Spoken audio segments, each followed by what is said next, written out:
अस्सलामु अलैकुम वरहमतुल्लाहि वबरकातुहू नहमदुहु व नुसल्ली अला रसूलिहिल करीम अम्मा बाद। मोहतरम नाज़रीन किराम, इस्तक़बाल है आपका अशरफ इस्लामिक चैनल में। आज हम बात करने वाले हैं कि नमाज के दौरान अगर हवा खारिज हो जाए तो क्या नमाज नहीं होती है, नमाज टूट जाती है। बहुत सारे लोग इस मसले में कन्फ्यूज़न का शिकार हो जाते हैं। मैंने अभी किसी आलिम दीन से सुना कि एक औरत को गलत मसला मालूम था। पिछले 10 सालों से वो यूं ही नमाज़ पढ़ रही थी। उन्होंने किसी किताब में या किसी से पढ़ा था या किसी से सुन लिया था कि अगर हवा खारिज होने में आवाज़ ना आए तो हमारा वज़ू नहीं टूटता है, हमारी नमाज नहीं टूटती है। इंशाअल्लाह इस मसले की आज हम मुकम्मल तौर पर वजाहत करेंगे। आपसे गुजारिश है कि इस वीडियो को आखिर तक देखें और हमारी हौसला अफजाई के लिए इस वीडियो को लाइक कर दें। अगर आपने चैनल को सब्सक्राइब नहीं किया है तो चैनल को ज़रूर सब्सक्राइब कर दें। देखिए, नमाज के दौरान अगर हवा खारिज हो जाए, इससे नमाज होती है या नहीं होती है। इससे पहले हमें ये जानना ज़रूरी है कि वज़ू किन चीज़ों से टूट जाता है। अगर चूँकि वज़ू जो है वो नमाज की कुंजी है। अगर वज़ू ही नहीं होगा तो नमाज भी नहीं होगी। तो सबसे पहली बात तो हमें जानना ज़रूरी है कि वज़ू किन चीज़ों से टूट जाता है। तो वज़ू 8 चीज़ों से टूटता है।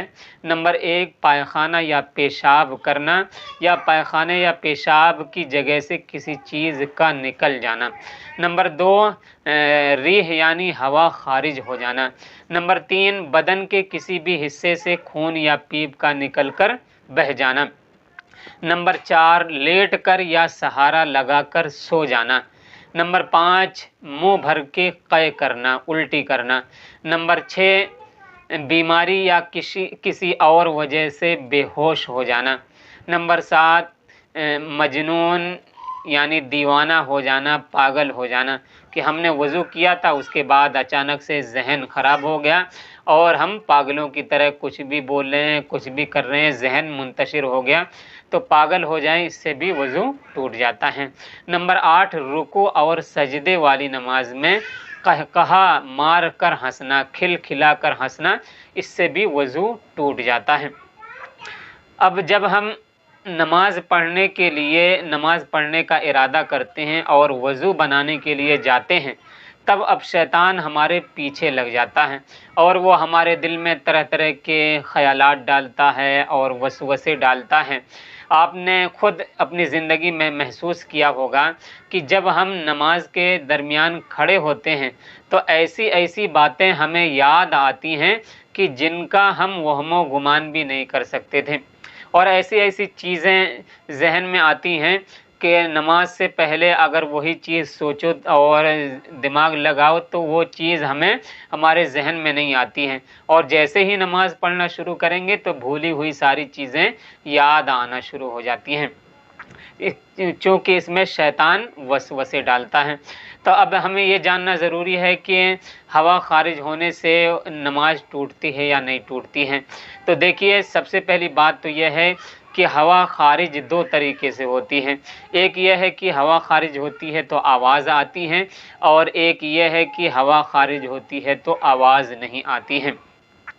अगर हवा खारिज होने में आवाज़ आए तब भी वज़ू टूट जाता है और नमाज भी टूट जाती है, और अगर हवा खारिज होने में आवाज़ ना आए लेकिन हमें यकीन है और हर इंसान को महसूस हो जाता है, तो ऐसी सूरत में भी वज़ू टूट जाता है और नमाज भी टूट जाती है। बहुत से लोग ऐसे होते हैं जो शक के मरीज़ होते हैं, और ऐसा इंसानी ज़िंदगी में होता है कि नमाज़ पढ़ने के लिए जा रहे हैं, नमाज़ पढ़ने के लिए खड़े हुए तो हमारे पेट में जो गैस है वो इधर उधर घूमती फिरती है, और कभी कभी नमाज के दौरान हमें उसको रोकना पड़ता है। तो रोकने के दरमियान कभी कभी इंसान को यूँ महसूस होता है कि हवा खारिज हो गई, उसका कुछ हिस्सा निकल गया है। तो अगर ये कभी कभी हो रहा है और हमारा जहन हमारा गालिब गुमान ये कहता है कि वज़ू टूट गया है, तो हमें चाहिए कि हम नमाज को तोड़ कर और जाएं, वज़ू करें اور وضو کرنے کے بعد پھر سے آ کر نماز پڑھ لیں۔ لیکن اگر یہ مسئلہ بار بار پیش آتا ہے، بار بار اس طریقے کا شک ہوتا ہے، تو ہمیں چاہیے کہ ہم اس کی طرف متوجہ نہ ہوں، بلکہ نماز میں جو آگے ارکان کرنا ہے اس کی طرف متوجہ ہوں، ذہن اس کی طرف لگائیں، تو انشاءاللہ العزیز یہ شک ختم ہو جائے گا۔ مثال کے طور پر جب ہم نماز پڑھنے کے لیے ہم نے نیت بانی، اس کے بعد ثنا پڑھیں، ثنا پڑھنے کے بعد ہمیں کیا پڑھنا ہے، ذہن اس طرف لگائیں، تو یہ شک والی جگہ سے اپنے آپ ذہن نکل جائے گا، اور نماز میں جو آگے پڑھنا ہے یا نماز میں اللہ تعالیٰ ہم سے کیا کہہ رہا ہے یا ہم اللہ تعالیٰ سے کیا مانگ رہے ہیں، اگر اس چیز کی طرف ہم دھیان لگائیں گے تو یہ شک والی جو چیزیں ہیں وہ ختم ہو جائیں گی۔ تو اور اسی حدیث پاک میں جو آیا ہے، اور جو عورت غلط مسئلہ معلوم تھا، حدیث پاک میں آتا ہے کہ اگر کسی کو شک ہو رہا ہو اور بہت زیادہ وہ شک میں مبتلا ہوتا ہے، تو ایسے آدمی کے لیے فرمایا کہ جب تک ہوا خارج ہونے میں آواز نہ آئے اور اس کی بدبو کو محسوس نہ کریں، تب تک ہمارا وضو نہیں ٹوٹتا ہے، ہماری نماز نہیں ٹوٹتی ہے۔ لیکن جب ہمیں یہ غالب گمان ہو جائے کہ یہ صرف شک ہے، تو ایسی صورت میں ہم کو چاہیے کہ ہم اپنی نماز پڑھتے رہیں۔ اور اسی طریقے سے ہم اگر مسجد میں ہیں اور جماعت ہو رہی ہے اور ایسی صورت میں ہوا خارج ہو گئی، تو ہمیں کیا کرنا ہے، تو ہمیں ایک طرف سلام پھیر کر، ہماری نماز تو ٹوٹ ہی گئی، تو ہمیں چاہیے کہ ہم فوراً مسجد سے نکلیں اور جا کر وضو کریں، وضو کرنے کے بعد پھر سے آ کر اپنی نماز پڑھ لیں۔ بہت سے لوگ شرم کی وجہ سے مسجد سے نکلنا نہیں چاہتے ہیں، اور اسی حالت میں ہوا خارج ہو گئی، اسی حالت میں یہ نماز پڑھتے ہیں، تو یہ بہت برا کام ہے، یہ گناہ کی بات ہے۔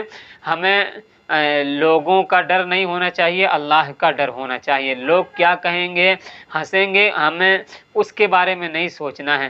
اگر اس طریقے کا کوئی موقع ہو جائے، چاہے وہ امام صاحب ہوں یا پیچھے نماز پڑھنے والے ہوں، اگر ایسا کوئی موقع آئے تو ہمیں چاہیے کہ ہم فوراً مسجد سے نکل کر وضو کریں اور پھر سے آ کر اپنی نماز کو مکمل کر لیں۔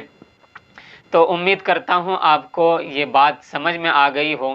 اگر اس کے باوجود کوئی شبہہ ہے اور کوئی آپ کے من میں سوال ہے، آپ کمنٹ باکس میں ضرور پوچھیں، انشاءاللہ وقت نکال کر آپ کو تسلی بخش جواب دیا جائے گا۔ السلام علیکم ورحمۃ اللہ وبرکاتہ۔